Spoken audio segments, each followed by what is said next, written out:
السلام عليكم. اعرب الجملة التالية: عشق المغترب تراب الوطن.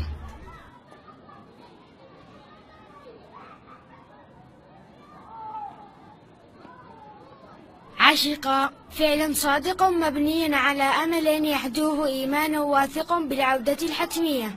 المغترب فاعل عاجز عن أن يخطو أي خطوة في طريق تحقيق الأمل.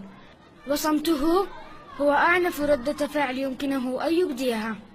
تراب مفعول به منصوب، وعلامة غصبه أنهار الدم وأشلاء الضحايا والقتلى. الوطن مضافة إلى تراب مجرورة بما ذكرت من إعراب تراب سابقا.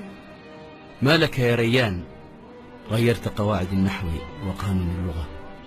إليك جملة أخرى: صحت الأمة من غفلتها. صحت فعل ماض يا أستاذ، ولا على أمل أن يعود. والتاء تاء التأنيث في أمة لا تكاد ترى فيها الرجال. الأمة فاعل.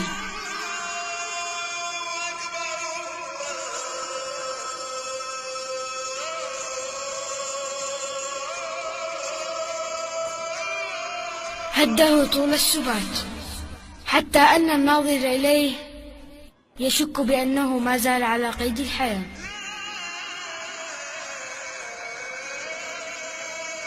من حرف جر لغفلة حجبت سحبها شعاع الصحب.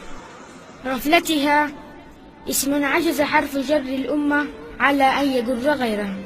والهاء ضمير ميت متصل بالأمة التي هانت عليها الغفلة، مبني على المذلة التي ليس لها من دون الله كاشفة.